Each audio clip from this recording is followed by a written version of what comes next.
This is the Fifth Estate winning headlines, your media police post. In this segment, we summarize some of the headlines that you might have missed this morning. But we also take a look at the political pieces that we call cartoons in this country. Today is the 2nd of September 2019, and I am 2J. I am Tum. And I am GK.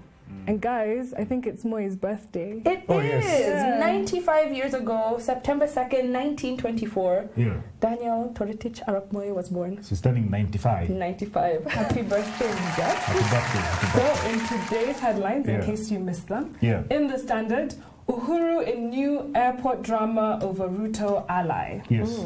In the Daily Nation, Treasury slept as tax defaulters got away. Yeah.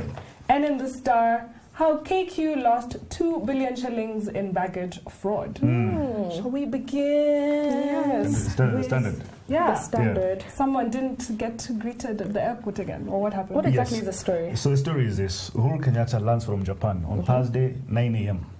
Gets out of the plane, goes to his, and the people next to who are waiting to welcome him. First in line, William RUTO, says hi to military chiefs. And then at the end, sneaky Governor San. And because he's on the line, the president has to shake his hand. Yeah. Then Uhuru heads direct to his limousine, doors close, and then They stop. The motorcade stop.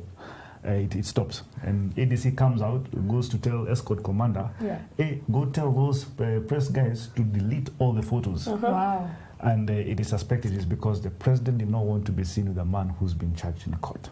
Wow. Yeah, He'll okay. have no one to hang out with soon enough. I don't know if it's just me, but this story seems so petty and so silly. Yeah, especially when the DP came out on Twitter to say that this is fake news. Yeah. And sort of saying that the Standard is playing foul. I personally don't think it happened, but that is not where I'm going. Where I'm going is this. Over the weekend, some statements were made by MPs allied to William RUTO. And these guys must be very careful, because what they're actually pointing at is a class war. Someone said, Kweni sisi tunazaa panya, saying that the hustlers should not be able to lead. And I'm telling you guys, and I keep saying this, should a revolution happen, even those people who want power now and have not always had it, in fact, they will probably not get it. Everyone will be in a mess. Well, this week you're in luck because we're talking about revolutions. But Absolutely. before we look at, or we judge this headline, we have a 3-part criteria that we use to break down the headlines. We ask ourselves, is it speculative or topical? Is it repetitive or is it groundbreaking? And is it thoughtful or just plain lazy? It is speculative, it is lazy, and I think that based on the fact that we know who owns this newspaper, there's something being said, without saying it. Just said happy birthday. To his father. Hey, I can wish people happy birthday and still question things. Okay, on to the Daily Nation. So here we have Treasury slept as tax defaulters got away. And they're pointing to CS Rotich apparently not being able to set up the tax tribunal format. And so there's been about 800 cases that are pending. And so KRA is saying, listen, we're being caught out by a judiciary who has put ex parte orders on tax cases. And we're also being caught out on this end because we don't have a tribunal in which to do alternative dispute resolution. But I think we ought to call the nation out for calling them defaulters, because I'm pretty sure they're not defaulters. They're people who are seeking action from the court. So it's unfair to say that. And they're seeking the tribunal in which to sort of sort out the claim. So on that note. But just before you move a bit, there are so many tax disputes in this country, and I don't blame KRA. In fact, the man at the helm, Mr. Mburu, is doing what he needs to do. And I saw him the other day. He actually looks like an engineer because his color of his shirts and ties, they don't match. Anyway. We apologize. I think we need a creative fiscal policy in this country. Look, Ghana the other day announced that they're giving a 10-year tax, what do they call it? Tax breaks? Tax breaks to companies setting up in Ghana and local manufacturers. Meaning that people who are putting up factories will not pay tax for 10 years. Immediately after that, Toyota, Isuzu, I don't know, Nissan, Suzuki, Volkswagen, all said we are going to set up shop in Ghana. Yeah. The idea is if you have a little bit of money and attracting capital from all over the world, it's much better than having punitive tax regimes that will slow down your economy. And I think you guys spoke about it last week, the importance of expanding the income tax base through sort of restorative measures. And not so much as clamping down. And on people, true. But I still say we toss the headline. And also we can't blame Kerry, as we've said in the past. They currently have no staff right now, right? So it's not their fault. They're under investigation. Everyone's being quizzed. Yes. And interestingly, in Ghana, it's the year of return. Yes. So, you know, former slaves, former descendants of slaves, everybody's being told, come back to the motherland. And when you're told to come back, you're told come back with your money. You're not told to come back naked. All right. So in the Star, how KQ lost 2 billion in baggage fraud. Yes. I think there's a fantastic story, a fantastic headline. I think it lifts the veil of ignorance. This was explanatory journalism at its best. Yes. So basically, KQ did an audit, or there was an audit done on KQ, and they figured out that the amount of luggage that was carried between some period didn't coincide with the revenue that they had collected. Absolutely. And it turns out that KQ staff were perhaps taking bribes or what they call token of appreciation. That's creative. For spreading your excess baggage. And you not paying KQ but paying these guys individually. Absolutely. It's a good story. And a good headline as well. It lifts the veil of ignorance. So is this our winning headline? I think I like it. I like it. Okay. Well, on to our next segment, the political pieces that we call cartoons in this country. Just like the headlines, we have a 3-part criteria that we use to break them down. We ask ourselves if the cartoon is humorous or is it dry? Yes. Is it satirical or pessimistic? Yes. And is it effective or just plain lazy? I think Gado was very sober yesterday. He woke up. I like this. He woke up very well. But before we analyze it, let's describe it. Caricature of Jeremy Corbyn. He's an opposition leader. Why are you talking like this? He's a leader of the Labour Party. Okay. All right. He's a member of he's the head of opposition, and he's been caricatured with having a red beret. Right, like an opposition military rebel leader in Africa. And he's sunburnt. And he Namechomeka. He has his Mologo skin has turned red. He's been in the African sun. Yes, and the caption there is Prime Minister Boris is planning a coup d'etat. We appeal to our friends in Africa and in Asia to rescue democracy in the UK. And behind him is a portrait of himself, Boris Johnson. And General Boris Johnson. General, 5-star general.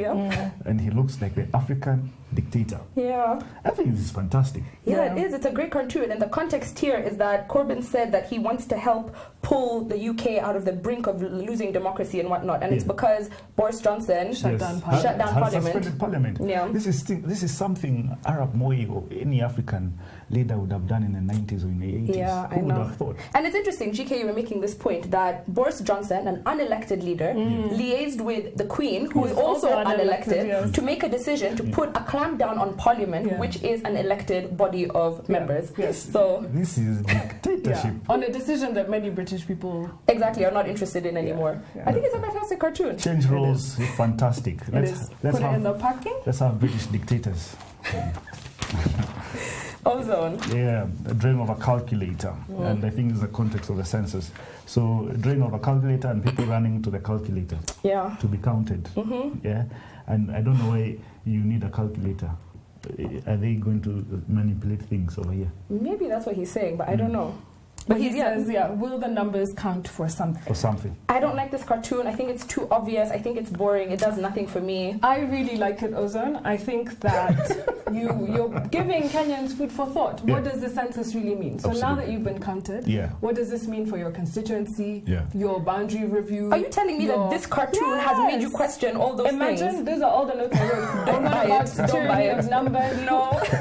This calculator. Who will be the next voting bloc or the most powerful voting bloc? I'm all for it. Ozone, you have my winning. I think you're giving Ozone credit for Fifth Estate analysis. You know what I was thinking? Now he has provoked thoughts. So I'm just which communities' numbers will remain stagnant? None, but we don't know. We'll find out when they give us the results.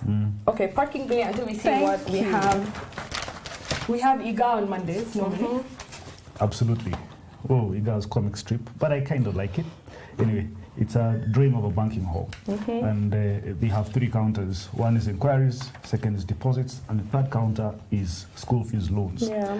And the only counter that is full, that has a line, is the one for school fees loans.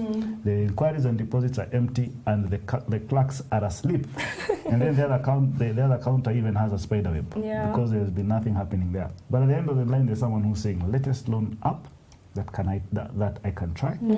You know, and I think he is painting a picture of a despondent economy, because if banks are not lending to markets and only lending to governments, and money is not circulating the economy, then we are going to, in my view, I'm seeing signs of a small recession. Yeah, I mean, the context here is that school has reopened today, and with the CBC now going into effect, there's a lot of technological advancements that need to happen, and that costs a lot.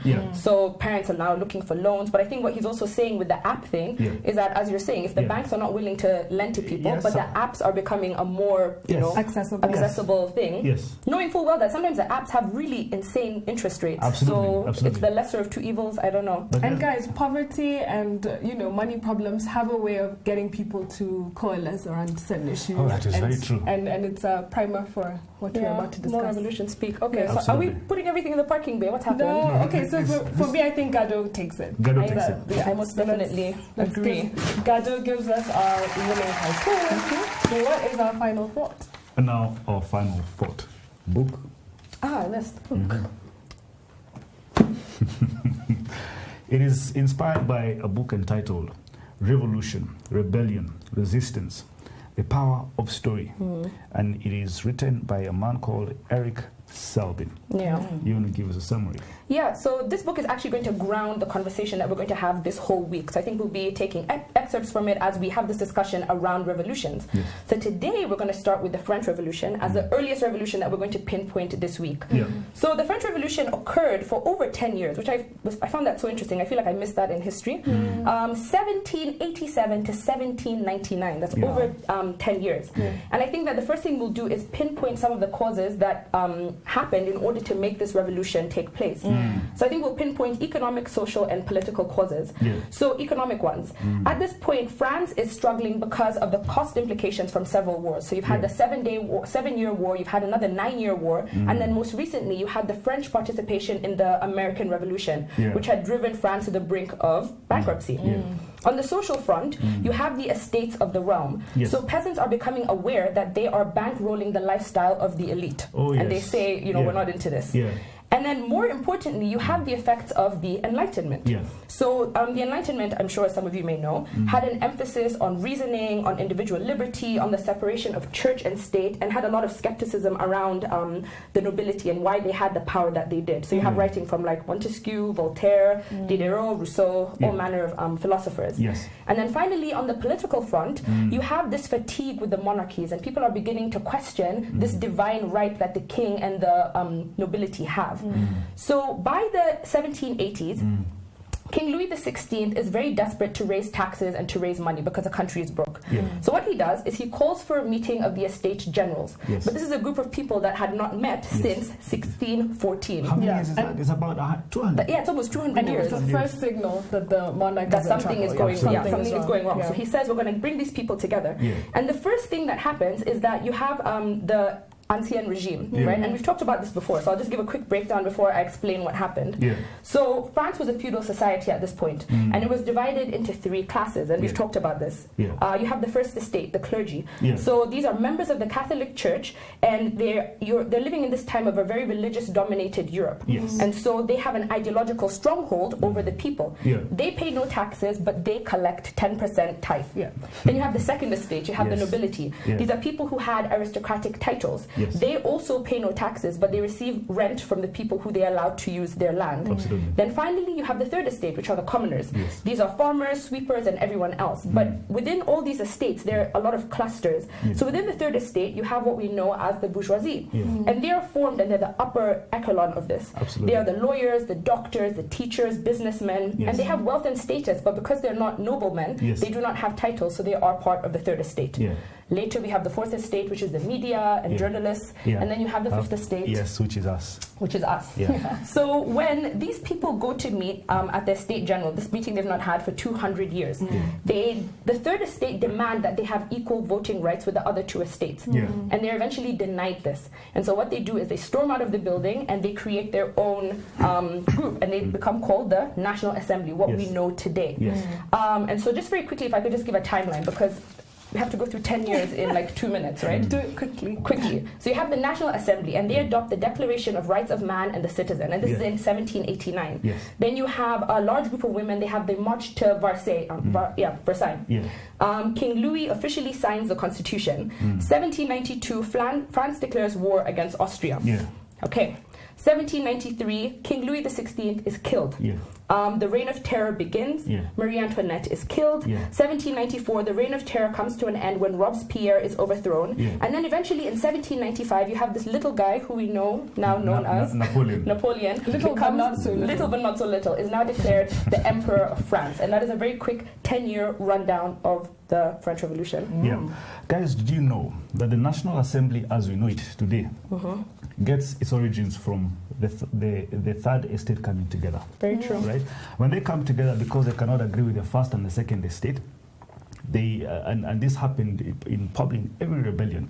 They do some rituals of bonding, and that's an oath, right? So just like happened in 1952 in Kenya when there was oath taking, this National Assembly took an oath, and the oath was called the Tennis Court Oath. And this oath was designed for them to vow not to disperse until constitutional reform had been achieved. And then just within a week, probably even just 10 days, Louis XVI calls for a meeting and he says, now I am going to put together all the third orders together, the first estate, the second estate, and the third estate. So he bowed to pressure. He bowed to pressure, grudgingly, all right? And a couple of days later, this National Assembly forms a document called the Declaration of the Rights of Man and of the Citizen, and it was grounded on the philosophy of a man called Jean-Jacques Rousseau. You see, I can speak French, right? And this document had 4 components, right? So component number 1 was freedom of speech.